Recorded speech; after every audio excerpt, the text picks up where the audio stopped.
The galaxy had known peace for 6,000 years. Not the fragile, trembling peace of nations holding their breath across contested borders, but the deep, ancient peace of a civilization so vast and so powerful that no one dared challenge it. The Galactic Conclave, a coalition of 47 sentient species spanning 3 spiral arms of the Milky Way, had maintained this order through patience, diplomacy, and when necessary, the quiet, ruthless application of overwhelming force. They had seen empires rise. They had watched civilizations burn themselves out like dying stars. They had guided, shaped, and occasionally erased entire species from existence when those species threatened the balance. They were old. They were wise. And above all else, they were careful. Which was why, when the small blue planet in the unremarkable solar system of an outer spiral arm began showing signs of rapid technological development, the elders of the conclave did not celebrate. They gathered in emergency session and issued a warning that would echo through the halls of galactic power for generations. Do not awaken humanity. Do not provoke them. Do not give them reason to look beyond their own sky with anything other than wonder. Let them dream. Let them reach. But never, under any circumstances, let them be pushed into a corner. The warning was not given out of cruelty. It was given out of fear, because the elders remembered. They had studied humanity for 3,000 years before the species had even discovered fire. They had watched the progression, the wars, the plagues, the collapses, and the rebirths. They had seen a species that should have destroyed itself 100 times over somehow claw its way back from the edge every single time. They had run the projections. Every model, every simulation, every careful calculation had produced the same result. If humanity was left alone, they would eventually join the conclave peacefully, probably within another 2,000 years. But if humanity was threatened, truly threatened, existentially threatened, the projections stopped making sense.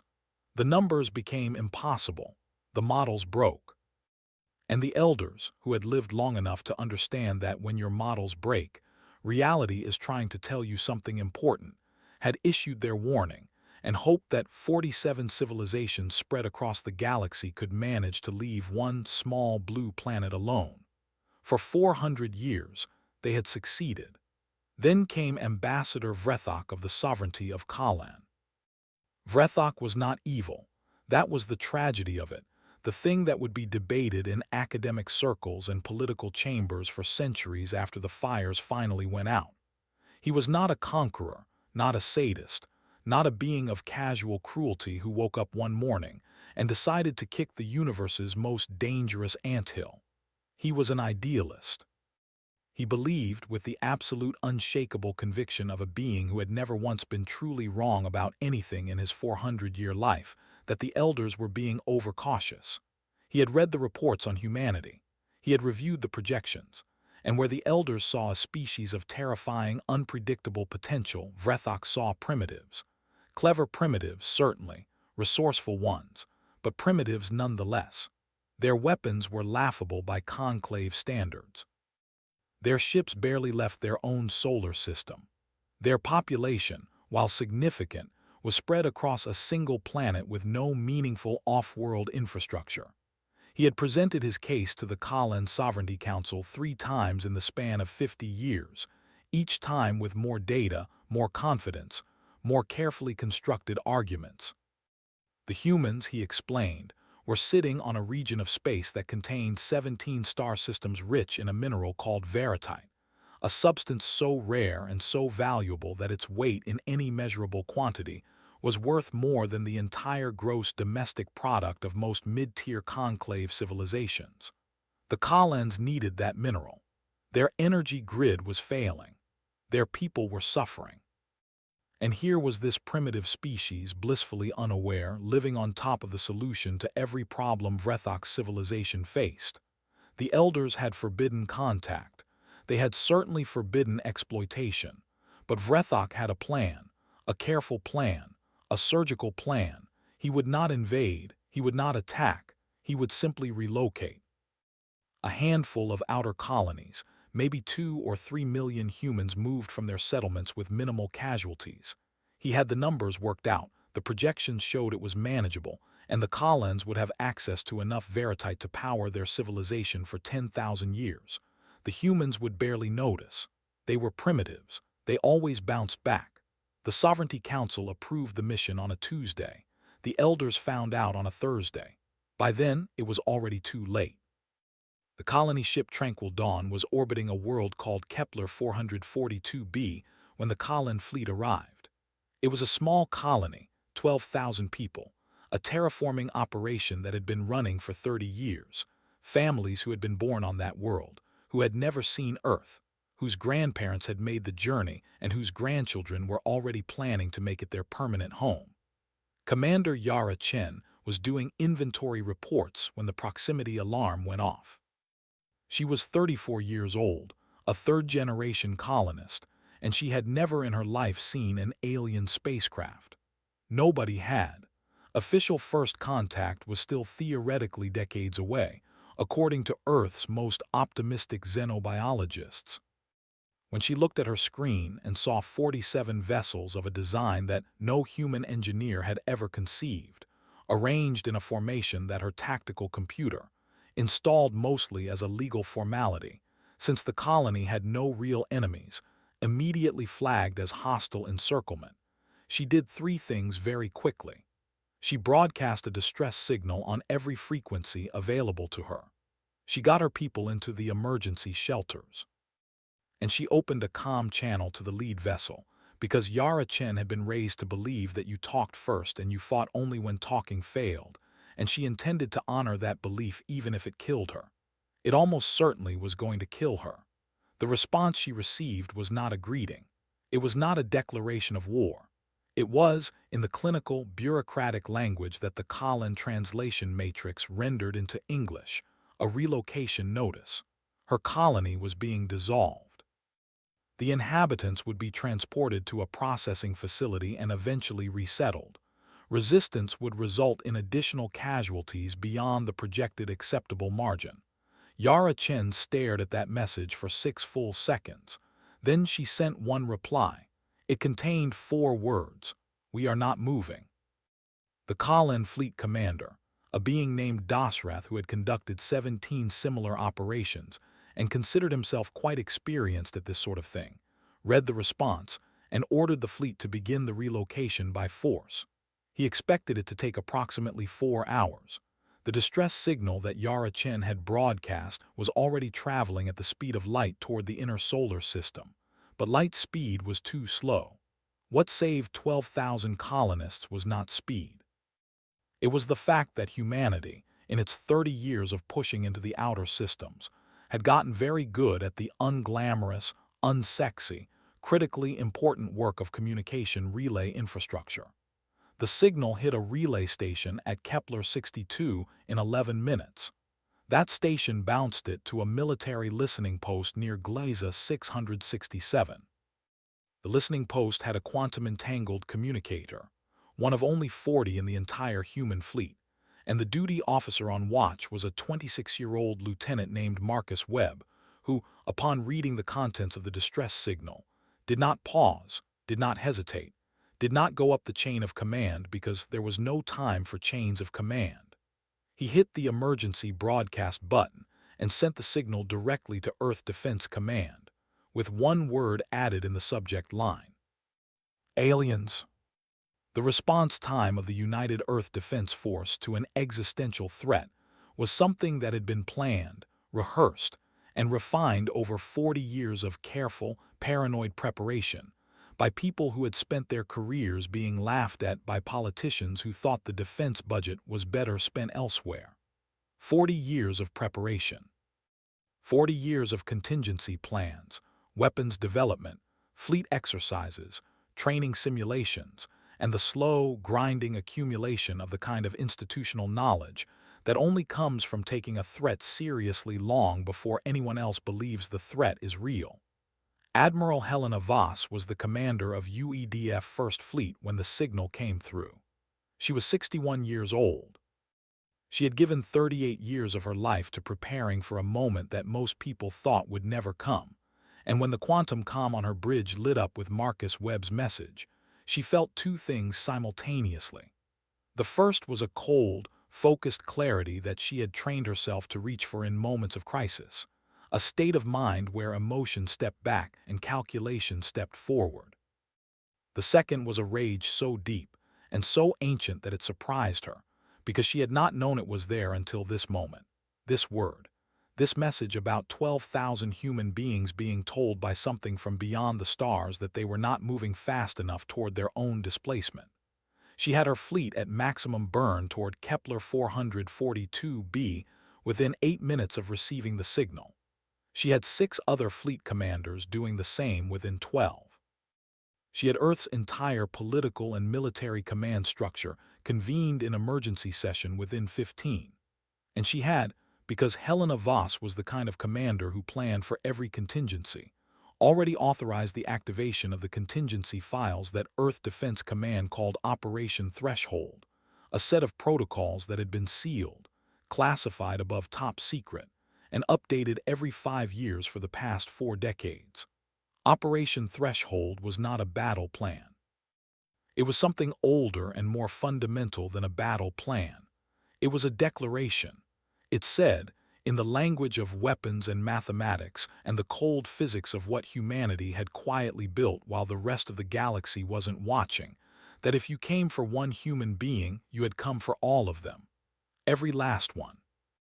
The Kalen fleet had been engaged in the forced relocation for approximately 3 hours and 17 minutes when Admiral Voss's advance elements dropped out of faster-than-light travel at the edge of the Kepler 442 system.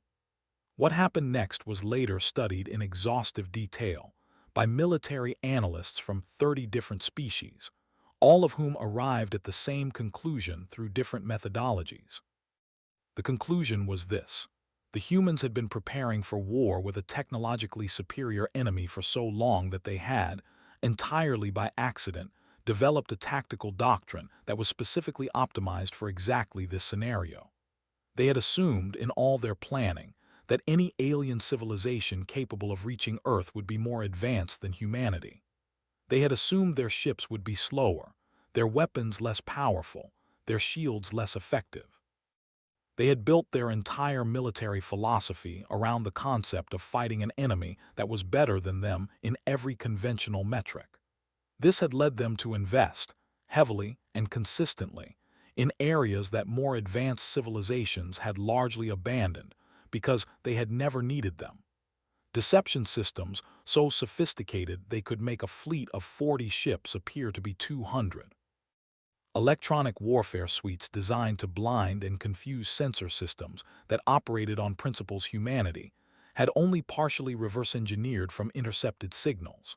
Weapons that worked on delivery mechanisms so primitive, kinetic impactors, shaped nuclear charges, mass driver rounds traveling at significant fractions of the speed of light, that they were nearly impossible to intercept with the energy-based point defense systems that Kalen warships relied on.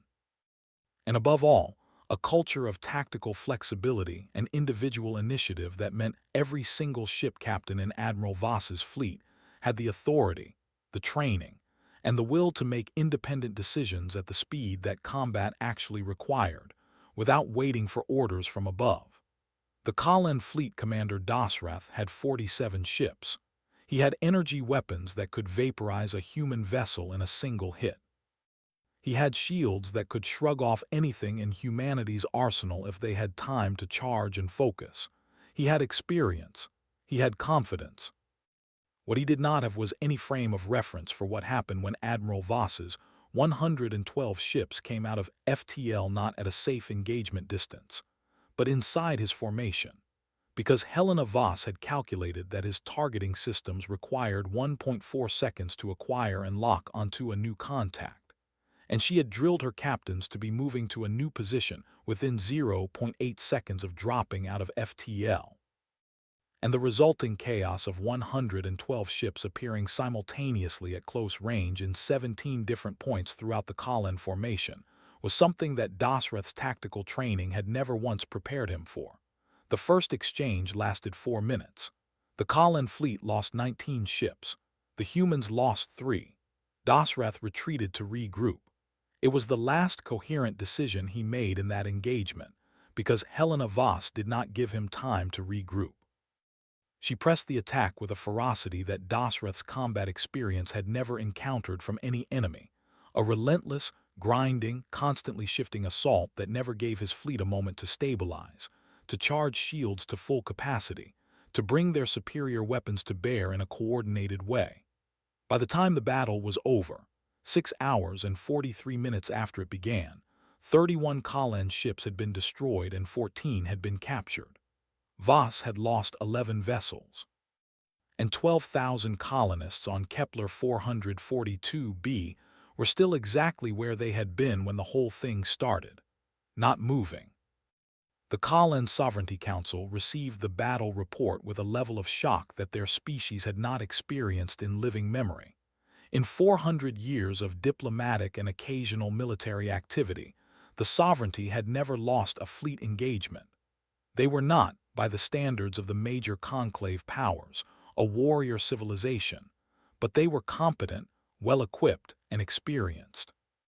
The idea that primitives, that a species which had only recently achieved faster-than-light travel, could have done what humanity just did to their fleet was not merely surprising. It was cosmologically disorienting, the kind of event that forced an entire civilization to reassess every assumption it had made about the nature of the universe. They sent a second fleet. It was larger. It was better prepared. The commanders had studied the battle recordings from Kepler 442b with meticulous care and had developed new tactical protocols specifically designed to counter the human approach. It took 6 weeks to organize and deploy. By the time it arrived in human space, Admiral Voss had used those 6 weeks productively. She had recalled every available UEDF vessel from every posting across human space. She had activated the reserve fleet, ships that had been maintained in standby status for exactly this scenario. She had coordinated with the industrial base on Earth and across the colonies to accelerate weapons production. And she had, because Helena Voss understood something about the nature of existential conflicts that most military commanders took decades to learn, she had changed the objective.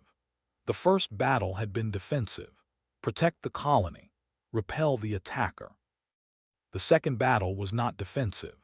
Voss had spent 6 weeks studying everything humanity knew about Kalen space, their fleet dispositions, their infrastructure, their supply lines, their political structure, and she had identified the 17 points in the Kalen sovereignty's logistics network, whose destruction would render their military incapable of sustained offensive operations. She hit all 17 simultaneously on the day the second Kalen fleet crossed into human space.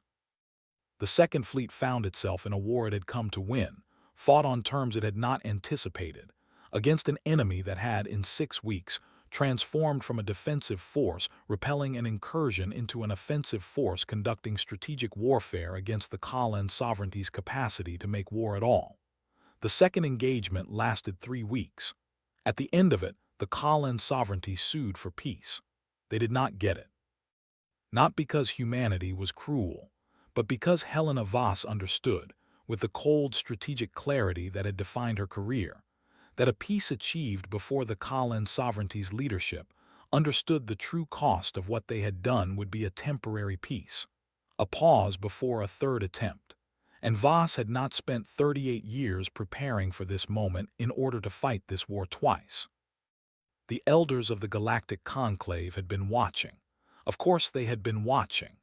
The moment the first battle report came in from Kepler 442b, the Emergency Council had convened, and the elder who had authored the original warning about humanity 400 years ago, a being of the Vorath species named Counselor Ethanmeyer, who was 900 years old and had the kind of face that civilizations got when they had seen enough history to stop being surprised by most of it, had stood before the assembled representatives of 47 species and said, with a quietness that was somehow more alarming than any amount of shouting would have been, that the thing they had feared had begun.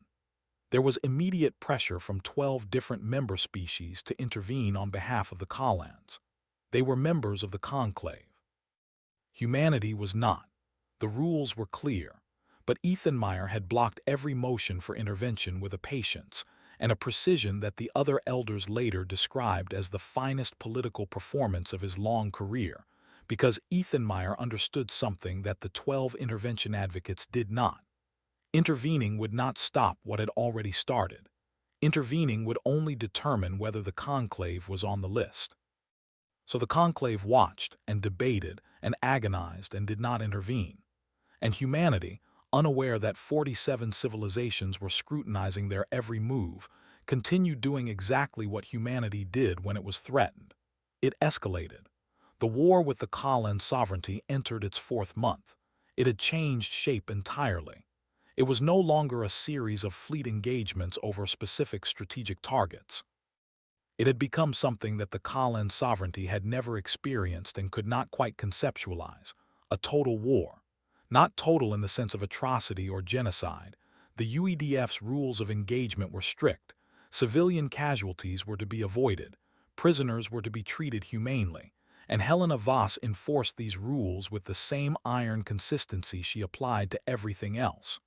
Total in the sense of scope. Total in the sense of commitment. Every human resource, every industrial facility, every research institution, every engineering mind that could be turned toward the war effort had been turned toward the war effort, and the result was a pace of innovation and adaptation that the Khalans found literally impossible to keep up with. The weapons that had fought the first battle were not the weapons fighting the 4th-month battle. The tactics of the first engagement had been refined, tested, discarded, replaced, tested again, refined further, in a continuous cycle that produced a new tactical doctrine approximately every 3 weeks. The Khalan sovereignty was fighting a species that evolved faster under pressure than it did under peace, and no amount of experience or preparation had equipped them for that reality. It was in the 5th month that the conclave's carefully maintained neutrality began to fracture. Not because of political pressure, though there was plenty of that.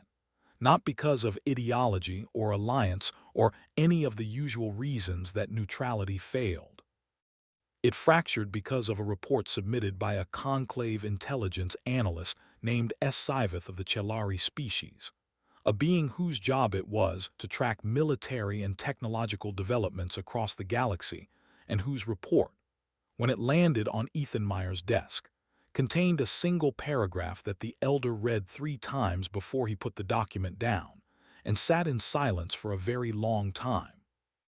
The paragraph stated, in the careful, hedged language of a professional intelligence analyst who understood the implications of what they were writing, that based on the rate of technological development observed in human military systems over the past 5 months, and based on a new class of vessel that UEDF shipyards had begun producing in the past 6 weeks, and based on certain theoretical extrapolations that Siveth was careful to note were extrapolations and not confirmed data.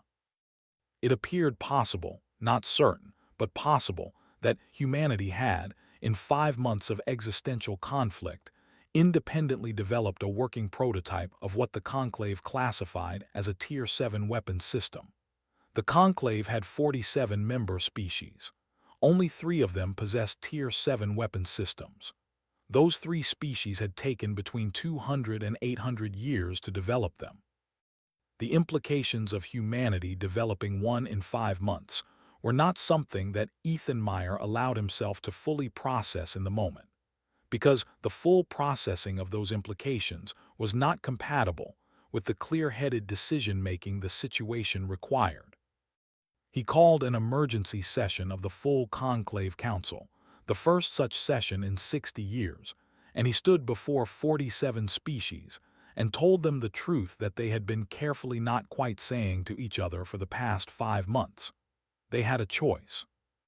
They could attempt to mediate an end to the conflict between humanity and the Khalan sovereignty, which would require the Conclave to acknowledge humanity as a de facto peer civilization, and offer concessions significant enough that Helena Voss and the United Earth government would actually accept them. Or they could watch the war continue and hope that whatever humanity was building in those shipyards never got finished, or was not as capable as the projections suggested, or that the Collins managed to find some way to end the conflict on their own terms. Ethan Meyer presented both options with equal clarity. He did not recommend either one. He had already, privately, concluded that the choice had actually been made 5 months ago by Vrethok of Kallen, the day he had looked at the models breaking and decided that the models were wrong. The conclave chose to mediate. The negotiation that followed was, by the consensus of every historian who later studied it, the most consequential diplomatic event in the recorded history of the galaxy. The conclave sent its 3 most senior diplomatic envoys to meet with United Earth government representatives in a neutral location, a station that the conclave constructed specifically for this purpose, because there was nowhere in existing conclave space that a neutral location actually existed, given the politics of what had happened. The lead human negotiator was a woman named Director Amara Osa, who had spent her career in Earth's diplomatic corps, and who had, in the past 5 months, watched her species fight a war she had spent 20 years trying to prevent. She arrived at the negotiating station with a team of 12 and a document that she had written herself over 3 sleepless nights that laid out in precise and unambiguous terms what humanity required from this negotiation. Not wanted, required. The conclave envoys read the document in silence. Then the senior envoy, a Voreth elder named Paramath who was nearly as old as Ethan Meyer, looked at Amara Osai and asked her, in the careful way of a being who had conducted diplomacy for 6 centuries, whether she understood what she was asking for. Director Osai said that she understood perfectly. What she was asking for was recognition. Not membership in the conclave, not the right to sit in their councils and participate in their deliberations. Not yet, not under these circumstances. What she was asking for was acknowledgement. Acknowledgement that the Kallen sovereignty had committed an act of aggression against human civilians, and that the conclave's 400-year policy of treating humanity as a species to be managed, rather than a civilization to be engaged, as an equal had created the conditions for that aggression, by keeping humanity ignorant of the galaxy it lived in. She was asking for an apology. She was asking for reparations for the colonists of Kepler 442b. She was asking for a formal conclave guarantee of human territorial sovereignty, and she was asking for Vrethok of Kallen to be tried by a joint human conclave tribunal for crimes against civilian populations. Paramath looked at the document for a long time. Then he looked at Amara Os, and he said yes to everything, not because the conclave was weak, not because they feared humanity, though they did.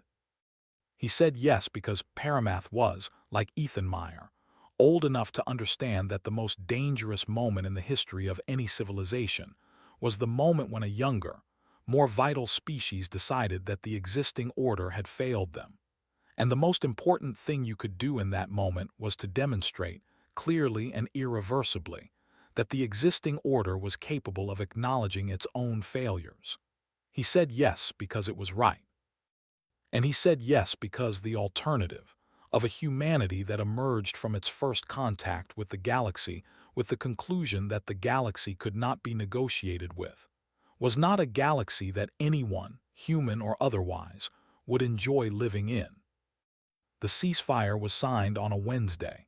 The Kallen sovereignty accepted it with a mixture of relief and humiliation that would shape their political culture for the next 200 years.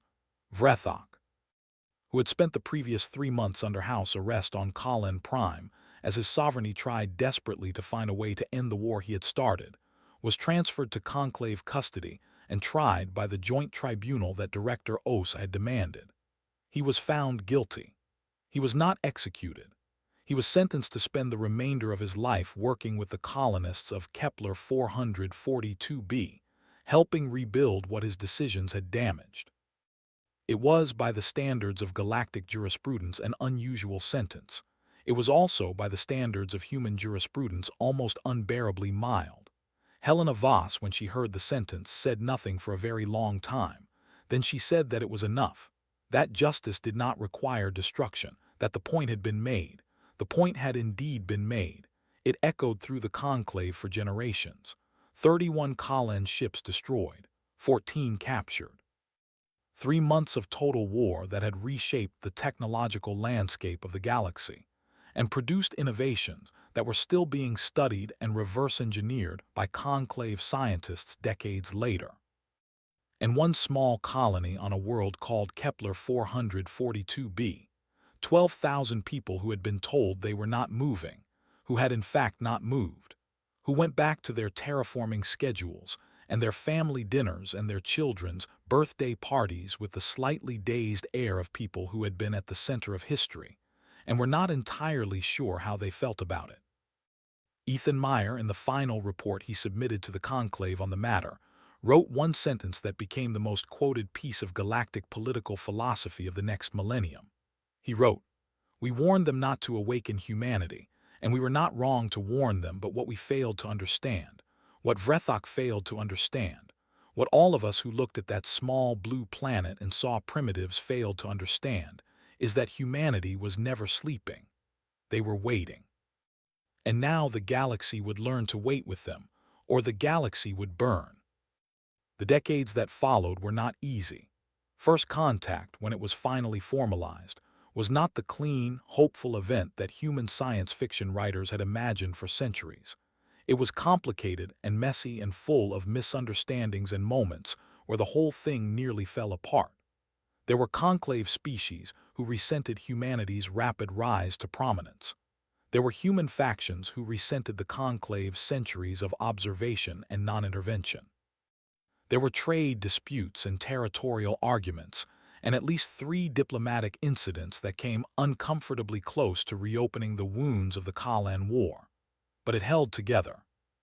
It held together because Helena Voss, who retired from active command after the ceasefire and spent the remaining years of her life in an advisory role that she described as making sure nobody does anything stupid, understood that the most important thing humanity could demonstrate to the galaxy was not power.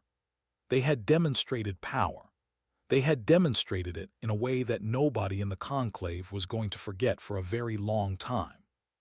The most important thing to demonstrate now was restraint, the wisdom to know that winning a war was not the same as winning the peace. And Amara Osai, who became humanity's first formal ambassador to the Galactic Conclave, understood that the most important thing she could demonstrate was that humanity's grievances were legitimate and humanity's expectations were reasonable, and that a galaxy where humans were partners was infinitely preferable, for everyone, to a galaxy where humans were enemies. She was right about that. She was right in the way that only people who have spent their lives studying history are right about things, with a mixture of careful argument and painful clarity, and the quiet, unshakable conviction that comes from having thought about something longer and harder than anyone else in the room. Yara Chen, the colony commander who had sent 4 words back to a Kalan fleet and started all of it, retired to Kepler 442b and spent 30 years growing food and raising her grandchildren under a sky that was still, improbably, hers. She was asked, in the last interview she gave before she died at the age of 94, whether she had understood what would happen when she sent that message. She thought about it for a moment. Then she smiled and said she hadn't understood anything except that 12,000 people had built their lives on that world, and nobody had the right to take it from them. That was all she had understood. That was all she had needed to understand. The elders had warned the galaxy not to awaken humanity. They had been right to warn it, but somewhere in the long, careful calculations of 6,000 years of galactic stewardship, they had made one small, catastrophic error. They had assumed that humanity was something that could be awakened or not awakened, switched on or off, roused or allowed to sleep by the choices of others. They had not understood, could not have understood perhaps without living it, that humanity had never required an alarm, that the species which had clawed its way out of the mud of a single world and spread its children to the stars had been awake the entire time, watching the horizon, waiting for whatever came over it. Ready in that particular human way that looked like patience until the moment it became something else entirely, for whatever the universe decided to send their way. The galaxy burned briefly in the light of that readiness, and then it learned to live with the warmth,